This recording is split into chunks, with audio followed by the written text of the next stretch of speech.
பேசலாமா? தனிமை. தனிமைன்னா பயமா இருக்கா? ஏன் தனியா இருக்குமேன்னு பயமா இருக்கா? நாளைக்கு என்ன பண்ண போறேன்னு நினைக்கிறீங்களா? ஏன் தனிமை கொடுமையானதுன்னு நினைக்கிறீங்களா?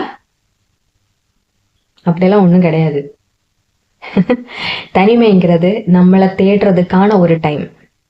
நமக்கு இருக்கிற திறமைகளை, நமக்கு இருக்கிற பல குணங்களை நம்ம தெரிஞ்சுக்கலாம்.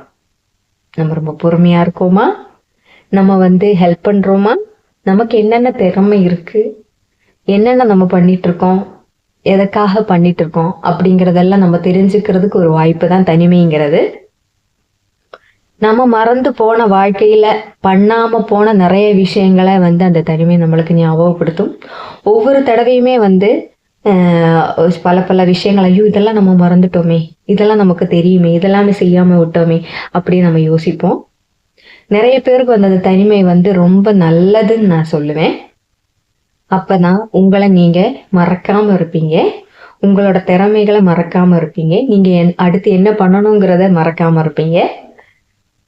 உங்களை தேடி உங்களுக்கு என்ன தேவைங்கன்றது கண்டுபிடிப்பீங்க. மற்றவங்களோட தேவைகள் எல்லாம் தெரிஞ்சு நீங்க செஞ்சீங்க இல்லையா? இப்போ உங்க தேவைகளை பாருங்களேன். ஏன் நீங்க தனியா இருக்கணும் சொல்லி சோகமா இருக்கணும்? அதெல்லாம் ஒரு விஷயமே கிடையாதுங்க. எல்லாருக்குமே தனியா இருக்கும்போது சில சிந்தனைகள் வரத்தான் செய்யும், இல்லைன்னெல்லாம் நான் சொல்லவே இல்லை. ஆனாலும் நம்ம அதை பெரிய விஷயமா எடுத்துக்க கூடாது. சொந்தமா யோசிங்களேன், அடுத்து என்ன பண்ணலாம், அடுத்த நிமிஷத்துல நம்ம என்ன ஆக போறோம்னு நமக்கே தெரியாத போது நம்ம இப்ப இந்த நிமிஷத்துல என்ன பண்ணலாம்னு யோசிங்களேன். எவ்வளவு தூரம் யோசிக்கிறீங்கன்னு பார்ப்போம். எனக்கு கமெண்டா சொல்லுங்க. என்னோட வீடியோஸ்ல ஏதாவது இருக்குன்னா ஒரு கமெண்ட், ஒரு லைக் பண்ணி சொல்லலாம்ல. நிறைய பேர் பாக்குறீங்க, ஆனா யாருமே கமெண்ட் பண்ண மாட்டேங்கிறீங்க, சப்ஸ்கிரைப் பண்ண மாட்டேங்கிறீங்க, லைக் பண்ண மாட்டேங்கிறீங்க. அதனால எனக்கு நான் போடுற வீடியோஸ்ல நான் சொல்றது சரியா தவறான்னு கூட தெரிய மாட்டேங்குது. பாசிட்டிவா இருந்தாலும் நெகட்டிவா இருந்தாலும் எனக்கு கமெண்ட்ல சொல்லுங்க, கண்டிப்பா நான் ஏத்துக்கிறேன். என்கிட்ட இருந்து ஏதாவது மாத்திக்கணும்னு இருந்துச்சுன்னா அதையும் நான் பாத்துக்கிறேன். சரியா? தனிமைக்காக நம்ம தனி இடம்லாம் ஒதுக்க தேவையில்லை. நம்ம இருக்கிற இடத்துல நம்ம உட்கார்ந்துக்கிட்டு நிறைய விஷயங்கள் பண்ணலாம். நீங்க மறந்து போன விஷயங்கள் பண்றதுக்கு நீங்க ஒரு டைரி எடுத்து வச்சுக்கோங்க. நீங்க ஸ்கூல்ல படிக்கிற காலத்துல என்னென்ன பண்ணீங்க அப்படிங்கறத யோசிச்சு, என்னென்ன ஹெல்ப் எல்லாம் மற்றவங்களுக்கு பண்ணியிருப்பீங்க அதெல்லாம் யோசிங்க. உங்கள் ஃப்ரெண்டுகளோட சேர்ந்து பண்ண குறும்புகள் எல்லாம் நிறையா இருக்கும், அதெல்லாம் யோசிங்க. ஸ்கூல் போகிறப்போ என்னென்ன பண்ணோம், என்னென்ன சேட்டை பண்ணோம் அதெல்லாம் ஞாபகப்படுத்துங்க. நான்லாம் நல்லா திருடி சாப்பிட்ருக்கேங்க, அதெல்லாம் நமக்கு அப்போ தெரியாது. அது எப்படி சொல்கிறது, ஸ்கூல் கொஞ்சம் முன்னாடி பெல் அடிச்சு அனுப்பிச்சி விட்டாங்கன்னா மழையெல்லாம் பெய்யும்போது என்ன பண்ணுவோம்னு பார்த்தோம்னா, ரோட்டில் இருக்கிற காடு மேடு எல்லாத்துக்கிட்டேயும் பேசி வீட்டுக்கு வர்றதுக்கு ரொம்ப லேட் ஆகிடும். அந்த மாதிரிலாம் பண்ணியிருக்கேன். அப்போ மாங்காய் அடித்து சாப்பிட்றது, கொய்யாக்காய் அடித்து சாப்பிட்றது, இந்த வேலையெல்லாம் இப்போ புளி மரத்தில் ஏறுறது, எல்லா வேலையும் பார்த்துருக்கோங்க. அந்த விஷயங்களெல்லாம் யோசிச்சு பாருங்க. நீங்கள் உங்களோட வாழ்க்கையில் இழந்து போயிட்டீங்கன்னு நினைக்கிற விஷயங்கள் இப்போ நினச்சி பார்த்து சந்தோஷப்படுங்க. ஐயோ நம்ம அப்படியெல்லாம் பண்ணோம்ல, நம்ம பாட்டு பாடணும், டான்ஸ் ஆடணும், இதெல்லாம் பண்ணியிருக்கோம். ஸ்டேஜில் ஏறினு நடுங்கிட்டு நான் பாடாமல் திரும்பி இறங்கி வந்திருக்கேன். அது சமீபத்தில் தான். அவ்வளோ பயப்படுவேன், எனக்கு ஸ்டேஜ்னா அவ்வளோ பயம். ஆனால் இப்போ உட்காந்து உங்ககிட்ட பேசிக்கிட்டு இருக்கேன். அந்த பயத்தை நான் மாற்றிட்டேன். இவ்வளோ தூரம் ஒரு பப்ளிக் இடத்துல என்னால் பேச முடியுதுன்னா உங்களாலே முடியுங்க. உங்களோட தனித்திறமைகளை யோசிச்சு நீங்க தான் வெளிக்கொண்டு வரணும். நீங்க இந்த தனியா இருக்கிற நிமிஷத்துல உங்களால என்ன பண்ண முடியுமோ அதை பண்ணுங்க. தைரியமா வெளியில வாங்க. உங்களோட தைரியத்தை, உங்களோட தன்னம்பிக்கையை வெளிக்கொண்டு வாங்க. இதே மாதிரி நிறைய விஷயங்கள் உங்களாலையும் பண்ண முடியும். நான் அவ்வளோ தூரம் பேஷண்ட்ஸ் எல்லாம் பார்த்துட்டு பேசுகிற ஆளாக இருந்தாலுமே எனக்கு இந்த ஸ்டேஜுங்கிறது எனக்கு ஒரு பயம்தான். இப்பயுமே மைக்கு பிடிச்சி பாட சொன்னால் எனக்கு கொஞ்சம் பயம்தான். ஓரளவுக்கு மாற்றிருக்கேன்னு நினைக்கிறேன். இருந்தாலும் அப்படியே ஒரு நடுக்க வந்துடும். அந்த மாதிரிலாம் இருந்திருக்கேன். குரூப் டான்ஸ் எல்லாம் ஆடியிருக்கேன். நிறைய ப்ரைஸ் எல்லாம் வாங்கியிருக்கேன். ஒரு தடவை ஓடுறது கூட ட்ரை பண்ணியிருக்கேன். தள்ளி விட்டு கீழே விழுந்து ஒரே ஒரு தடவை தான், அதுக்கப்புறம் போகவே இல்லை. நமக்கு அப்போ சொல்லித்தரதுக்கு ஆள் கிடையாது. நம்ம அந்த மாதிரிலாம் திரும்ப போகலை. அதே மாதிரி ஸ்கூல் விஷயங்கள்லாம் நிறைய யோசிச்சோம்னா அவ்வளோ சந்தோஷமா இருக்கு. நிறைய ஃப்ரெண்ட்ஸு, எப்படி சொல்றது, நம்ம ஸ்கூல் ஃப்ரெண்ட்ஸ் தாங்க எப்பயுமே வந்து நம்மக்கிட்ட வந்து ஒரு மனசுல எதுவும் வச்சுக்காம அவ்வளோ க்ளோஸாக பேசி சந்தோஷமா வந்து நம்ம கிட்ட பேசுவாங்க. கள்ளங்கபடம் இல்லாத ஒரு வயசுன்னா அது ஸ்கூல் தான். அதை யாரை கேட்டாலும் அப்படிதான். ஐயோ, விஷயத்துல இருந்து போயிட்டு இருக்கு. இது மாதிரிலாம் நீங்க யோசிச்சு சந்தோஷப்பட்டுக்கோங்க. உங்களுக்கு அழுகை வருதா, உங்களுக்கு ஷேர் பண்ண யாருமே இல்லைன்னு நினைக்கிறீங்களா? ஒண்ணுமே இல்லைங்க. உங்களுக்காக உங்க கண்ணாடி இருக்கு. கண்ணாடி கிட்ட பேசுறதுனால நிறைய விஷயங்கள் இருக்கு. நம்ம மனசுக்குள்ள தேக்கி வச்சிருக்கிற நிறைய விஷயங்களை வந்து உங்களால வெளிக்கொண்டு வர முடியும்.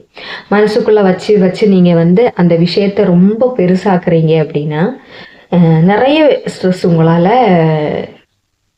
தாங்கிக்க முடியாத அளவில் போயிடும்.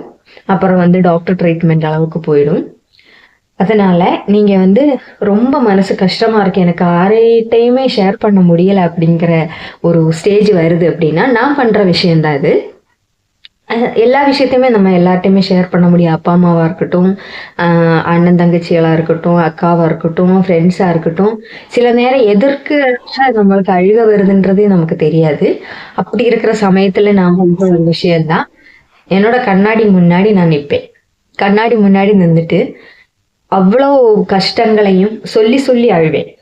சத்தமா சொல்லி சொல்லி அழுவேன். சொல்லி சொல்லி அழுததுக்கு அப்புறம் நானே எனக்கு ஆறுதல் சொல்லுவேன். நீ வந்து எவ்வளோ திறமையான பொண்ணு, உனக்கு இவ்வளோ திறமைகள் இருக்கு, நீயே இவ்வளோ கஷ்டப்படுற, அப்படியெல்லாம் இருக்கக்கூடாது. நீ தான் உனக்கு எப்பயுமே வருவாங்க போவாங்க, ஆனா கடைசி வரைக்கும் உன் கூட இருக்க போறது நீ மட்டும்தான். அதனால நீ வந்து அதை பத்தி எல்லாம் யோசிக்காதே. ஒரு ப்ராப்ளம் வந்துருச்சா, பரவாயில்ல, அதை சமாளிச்சு முன்னாடி போ. ஒன்னை வெல்றதுக்கு ஒன்னை தவிர யாருமே கிடையாது இந்த உலகத்துல. பெர்ஃபெக்டா இருக்கணும்னு நினைச்சு ஒரு வாழ்க்கை நான் வாழ்ந்திருக்கேன். என் சைட்ல இருந்து எந்த தப்பு வந்துடக்கூடாது, நான் நல்ல பொண்ணுன்னு பேர் எடுக்கணும்னு. ஆனா இத்தனை வயசு ஆயிடுச்சு, அந்த நல்ல பொண்ணுங்கிற பேர் மட்டும் நான் எடுத்தேனான்னு கேட்டானா இல்லேன்னு தான் நான் சொல்லுவேன். நம்ம ரொம்ப பொறுமையா இருந்தாலும் நம்மளை போட்டு மிதிச்சுட்டு தான் போவாங்க. இல்லாட்டினா நமக்கு இல்லாத குறைகள் இல்லைன்ட்டு 1008 குறைகளை நம்ம மேல திணிக்கிறதுக்கு பார்ப்பாங்க. எவ்வளோ நல்லதா இருக்கணும் நம்ம நினைச்சாலுமே கண்டிப்பா நம்மளை வந்து குறை சொல்லத்தான் போறாங்க. பொறுமையா இருக்கிறதுல ஒரு அர்த்தம் கிடையாது. ஆனா தேவையான இடத்துல நீங்க பொறுமையா இருங்க. ஆனா எல்லா இடத்துலயுமே நீங்க பொறுமையா இருக்காதீங்க. அதனால எப்பயுமே வந்து தனியா இருக்கும்போது ஏதோ ஒரு கஷ்டம் உங்களுக்கு வருதுன்னா கண்டிப்பா இந்த மாதிரி மட்டும் பண்ணி பாருங்க. எவ்வளோ கஷ்டமா இருந்தாலும் உங்களுக்கு சொல்லி அழுகிறதுக்கு ஆள் இல்லை அப்படின்னு நினைச்சீங்கன்னா, மனசுல பூட்டி வச்சிங்கன்னா இன்னும் அதிகமாக தான் போயிட்டு இருக்கும். உங்களுக்கு டிப்ரெஷன் லெவலுக்கு கூட போகலாம். டிப்ரெஷனுங்கிறது ஒரு சின்ன வார்த்தை கிடையாது. அதில் இருக்கிறவங்களுக்கு தான் தெரியும். பல வருஷங்கள் அதுக்குள்ளேயே இருந்து மீள முடியாமல் இருக்கிற நிறைய பேர் இருக்காங்க. இன்னும் அதிகமாக்கிக்கிட்டே போகாமல் இருக்கிறது தான் நான் இந்த வழியை சொல்கிறேன். யாருக்கிட்டேயுமே சொல்ல முடியாத விஷயங்கள், நீங்கள் நினைக்கிற விஷயங்கள் எல்லாமே வந்து நீங்கள் உங்கள் கண் முன்னாடி நின்று பார்க்குற மாதிரி கண்ணாடி முன்னு நின்று நீங்க பாருங்க. கண்ணாடி முன் நின்று உங்களையே நீங்க பார்த்து நீங்க எவ்வளோ கான்ஃபிடென்ட்டா இருக்கீங்க, எவ்வளோ சந்தோஷமா இருக்கீங்க, இந்த நிமிஷத்துல ஏன் அழுகிறீங்க, இந்த நிமிஷத்துல ஏன் சிரிக்கிறீங்க, எல்லாத்தையுமே நீங்க உங்க கண்ணாடி முன்னாடி ஷேர் பண்ணலாம். உங்களை கேட்கறதுக்கு நீங்க மட்டும் இருக்கீங்க. வேற யார்கிட்டயுமே சொன்னா முழுசா கேட்பாங்களா? அது மற்றவங்களுக்கு அது ஒரு கதை தான். நம்மளோட வாழ்க்கை மற்றவங்களுக்கு ஒரு கதை தான் இல்லையா? என்னோட வாழ்க்கையில நடக்கிறதெல்லாம் எனக்கு தான் அது ஒரு பெரிய ட்ராஜடியோ நல்லதோ கெட்டதோ எல்லாமே நமக்கு தான் இல்லையா? மற்றவங்களுக்கு அது ஒரு கதை மட்டும்தான். அதே மாதிரி ரகசியம் நினைச்சு நீங்க இன்னொரு ஆள்கிட்ட ஷேர் பண்ணவே பண்ணாதீங்க. ஏன்னா அந்த ரகசியங்கிறது நம்ம கிட்ட இருக்கிற வரைக்கும் தான் ரகசியம்.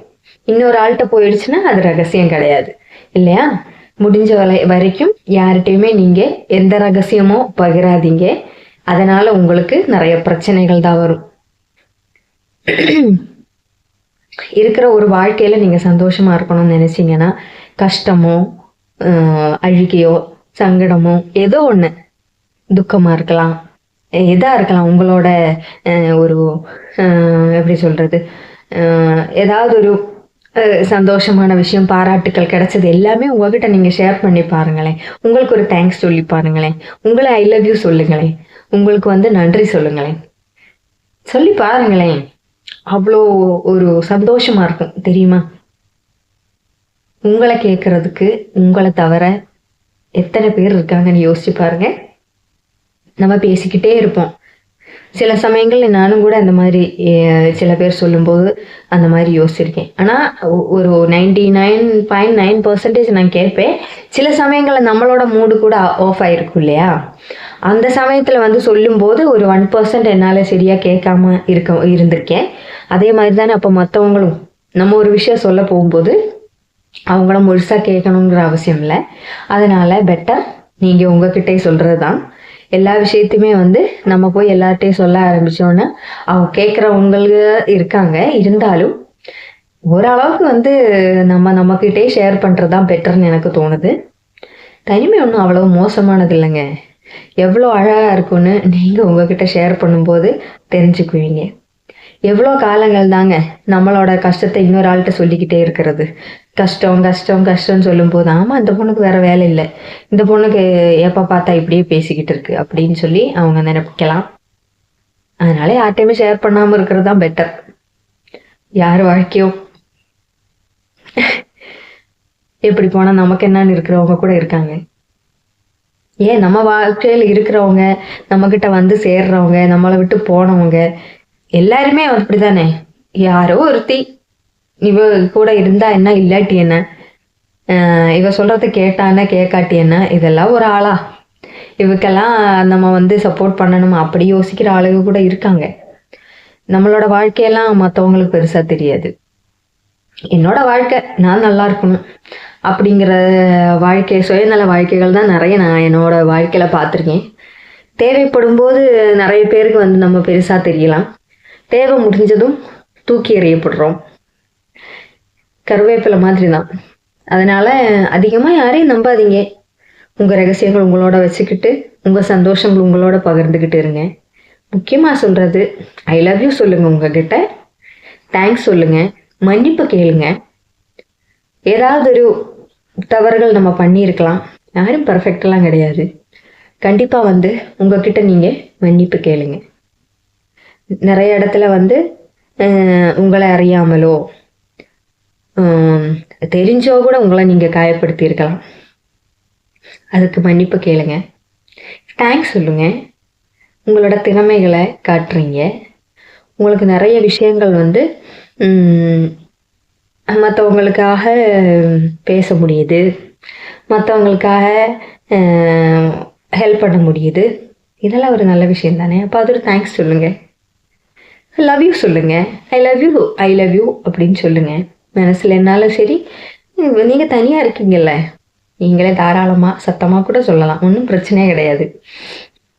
ஏன்னா உங்களே முதல்ல உங்களுக்கு பிடிக்கணும், அப்புறம்தான் மற்றவங்க பிடிக்கிறாங்க பிடிக்கல எல்லாமே.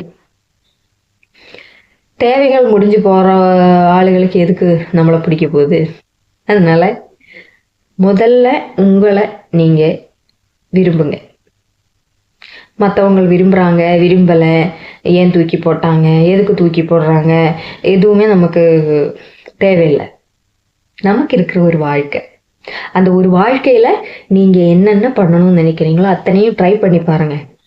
தனியாக கோயில் போங்க, தனியாக தேட்டர் போங்க, தனியாக எங்கேயா சுற்றி பார்க்க போங்க, தனியாக பஸ்ஸில் போங்க, தனியாக பேசுங்க. மனசில் இருக்கிற பாரத்தை இறக்கி வைங்க. கண்ணாடி முன்னாடி நின்று பேசும்போது பழகும்போது உங்களுக்கே அது தெரியும். நான் பண்ணுற சீக்ரெட்ஸ் எல்லாம் உங்கள்கிட்ட சொல்லிட்டேன். நீங்களும் ட்ரை பண்ணி பார்த்துட்டு, அது என்ன வயசாக இருந்தாலும் சரி. எத்தனையோ பேரை நான் பார்க்குறேன், உன்னை மாதிரி இருந்திருக்கலாம் அப்படின்னு என்கிட்ட நிறைய பேர் சொல்லியிருக்காங்க. ஏஜ் டிஃப்ரென்ஸில் நிறைய பேர், என்னை விட சின்னவங்க, என் வயசு என்னை விட மூத்தவங்க, ரொம்ப வயசானவங்க கூட சொல்லியிருக்காங்க, உன் வாழ்க்கை தான்டா, நீ இப்படியே இருந்துக்கோ அப்படி சொல்லுவாங்க. உன்னை மாதிரி வாழ்ந்திருக்கலாமோன்னு தோணுது அப்படின்னு சொல்லி நிறைய பேர் சொல்லியிருக்காங்க. கண்டிப்பா வந்து நமக்கான நேரம் ஒண்ணு வரும். நம்ம வாழ்க்கையில என்ன செய்யணும்னு நினைக்கிறோமோ அத்தனையும் செய்யறதுக்கு தான் நமக்கு இந்த தனிமை இல்லையா? யோசிச்சு பாருங்க. ஐயோ அவங்க ஏதாவது சொல்லுவாங்களோ, இவங்க ஏதாவது சொல்லுவாங்களோ அப்படின்னு யோசிச்சு நம்ம எதுவுமே பண்ண தேவையில்லை தனியா இருந்தா, இல்லையா? ஓடி போய் ஒரு காஃபி குடிக்கலாம். ஆஹா, யாரையும் தேட தேவையில்லை. ஹோட்டல்ல போய் சாப்பிடலாமா? யாரையும் தேட தேவையில்லை. என்ன அந்த ரோடு பக்கமா சும்மா அங்க நடந்து போயிட்டு வரலாமே, யாரையும் தேட தேவையில்லை. பயப்படாம நம்ம வந்து நமக்கு தேவையான விஷயங்களை மேக்சிமம் தனியா பண்ண பாருங்க. யாருடைய உதவியும் வேண்டாம். ஏன்னா நம்ம கிட்ட ஒரு விஷயம் இருக்குன்னா, ஒரு தேடல் வேணும்னா நம்ம நினைச்சாதான் முடியும். நம்ம நினைக்கலன்னா எதுவுமே நடக்காது. நம்ம உட்காந்துக்கிட்டே எவ்வளவு நாள் இருப்போம். இப்ப நான் இந்த வீடியோ எல்லாம் போடுறது கூட எனக்காகத்தான், என்னே மாதிரி இருக்கிறவங்களுக்காகத்தான்.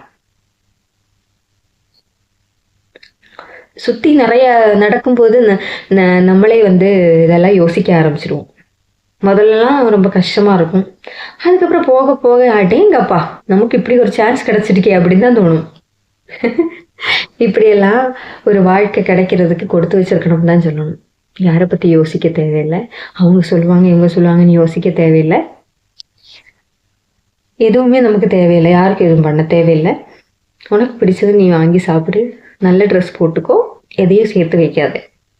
அதாவது ட்ரெஸ்ஸு நான் வந்து நிறைய சாரீஸு ட்ரெஸ் இதெல்லாம் இது அப்போத்தான் போடணும், இது இப்போத்தான் போடணும் அப்படின்னு சொல்லி எடுத்து வச்சுருப்பேன். நிறைய சாரியெல்லாம் கட்ட மாட்டேன். டெய்லி போடுற ட்ரெஸ்ஸுக்கு தான் நல்ல ட்ரெஸ் எல்லாம் மாற்றி ஒதுக்கி வைப்பேன். ஆனால் இப்போ அப்படி கிடையாது. இப்போ எனக்கு பிடிச்சதெல்லாம் போடுறேன், பிடிச்ச சாரியை கட்டுறேன். சாரின்னா எனக்கு ரொம்ப பிடிக்கும். ஜிமிக்கின்னா எனக்கு ரொம்ப பிடிக்கும். நிறைய ஜிமிக்கி வச்சுருக்கேன். கடையில் இருக்கிறத விட ஜிமிக்கி நிறையா வச்சுருக்கேன். அந்த மாதிரிலாம் எனக்கு பிடிச்சதெல்லாம் நான் பண்ணுறேன். நாளைக்கு நம்ம போகும்போது எதையும் கொண்டு போக போகிறதில்ல. அதனால் நீங்கள் என்ன பண்ண போகிறீங்க? எனக்கு கமெண்ட்டில் சொல்லுங்களேன் ப்ளீஸ். நான் பேசுகிறதெல்லாம் சரியா? இந்த மாதிரி அனுபவங்கள் உங்களுக்கு இருக்கா? கேட்டுட்டு கண்டிப்பாக சொல்லுவீங்கன்னு நினைக்கிறேன். நிறைய எதிர்பார்க்கிறேனோ அப்படின்னு தோணுது. எதிர்பார்ப்புகளை நம்ம குறைச்சிக்க வேண்டியதான். யார்கிட்டையும் நம்ம எதுவுமே எதிர்பார்க்காம இருந்தால் நம்மளோட மனசு கஷ்டங்களும் குறைஞ்சிரும் இல்லையா? ஐயோ நமக்கு அவங்க அது இதை பண்ணுவாங்க, நம்மளை வந்து அங்கே ஒரு நல்ல விதமாக நம்மளை பார்த்துக்குவாங்க, நம்மளை வந்து ஒரு எப்படி சொல்றது, நம்ம ஒரு முக்கியமானவங்க அப்படின்னு அவங்க நினைக்கிறாங்க. இப்படியெல்லாம் நம்ம நினைக்கிறதுனால தானே நமக்கு அந்த இடத்துல வருத்தங்கள் வருது. நம்மளை தவிர அவங்களுக்கு வேற யாரும் பிடிக்காது, இல்லை நம்ம வந்து அவங்க வாழ்க்கையில் ஒரு முக்கியமானவங்க, இப்படியெல்லாம் நம்ம எதிர்பார்க்கறதுனால தானே நமக்கு வந்து அந்த இடத்துல வருத்தங்கள் வருது. அப்போ நம்ம எதுவுமே எதிர்பார்க்க வேணாமே. ஏன் எதிர்பார்க்கணும்? எந்த விஷயம் நடந்தாலுமே ஆனால் ஓகே நடந்துருச்சு, நீ அடுத்ததை தாண்டி போய்கிட்டே இருப்போம். நம்ம நல்ல விதமாக நினச்சி பழகுவோம், ஆனால் வந்து அது வேற விதமாக மாறி போகும். சில சமயங்களில் வந்து சில ஏக்கங்கள் காரணமாக நம்ம கூட ஐயோ இப்படி ஒரு அன்பை காட்டுறாங்களே அப்படின்னு நினைப்போம். ஆனால் அது ஒரு தேவை அளவுக்கு அப்புறம் அது வந்து அது பெருசாக தெரியாது, அவங்களுக்கு தெரியாது, தாண்டி போயிட்டே இருப்பாங்க. அது மாதிரி நிறைய ஃப்ரெண்ட்ஸுகளை சந்திச்சிருக்கேன். எல்லாம் தேவை முடிஞ்சதுக்கப்புறம் வந்து நம்ம யாரோன்ற மாதிரி இருப்பாங்க. ஆனால் இன்னும் நிறையா நல்ல நண்பர்கள் என்னோட வாழ்க்கையில் இருக்காங்க. அவங்களெல்லாம் எந்த இடத்துலையுமே நான் விட்டு கொடுக்க மாட்டேன். அந்த ஃப்ரெண்ட்ஸுங்க வந்து நான் என்ன தேவைன்னு கூப்பிட்டாலும் கண்டிப்பாக வருவாங்க. ஆனால் நான் கூப்பிட மாட்டேன். மேக்ஸிமம் கூப்பிட்டா ஒரு சுச்சுவேஷன் அப்படின்னா ஒரு கொஞ்சம் தூரம் போய் வர்றதுக்கு அந்த மாதிரி தான் நான் கூப்பிட்ருக்கேன். எனக்கு ஒரு தேவைக்குன்னு நான் யாரையுமே வந்து சார்ந்து இருக்க மாட்டேன். பெரும்பாலும் நம்மளால் போக முடியலை, வாய்ப்பு இல்லை, இன்றைக்கே நடந்தாகணுன்ற விஷயம் அந்த மாதிரி ஏதாவது இருந்தால் மட்டும்தான் நான் மற்றவங்க கிட்ட ஹெல்ப்பே கேட்பேன். முடிஞ்ச வரைக்கும் நம்ம யார்கிட்டையுமே ஹெல்ப்பு கேட்காம இருக்கிறது தான் நல்லது. ஏன்னா அவங்க வந்து நாளைக்கு ஒரு வாட்டி சொல்லி காட்டிடக்கூடாது. இவங்களுக்காக நான் அதை பண்ணேன், இது பண்ணேன், அப்படி பண்ணேன், இப்படி பண்ணேன் அப்படின்னு சொல்லி சொல்லி காட்டிடக்கூடாது. யாருக்கா இருந்தாலும் அது கொஞ்ச நாளுக்கு அப்புறம் அது ஒரு பெரிய பாரமா தெரியலாம். நம்ம எப்படினாலும் ஒரு வாழ்க்கை தானேங்க. அது நம்மளே ஆசையா, சந்தோஷமா, நமக்கு பிடிச்ச மாதிரி இருந்துட்டு போயிடலாமே. தனிமை அவ்வளோ ஒன்றும் கஷ்டமானது கிடையாது. ரசிக்க ஆரம்பிச்சோன்னு வச்சுக்கோங்க, மூழ்கிடுவீங்க. அடுத்த வீடியோவில் பார்க்கலாம். பை.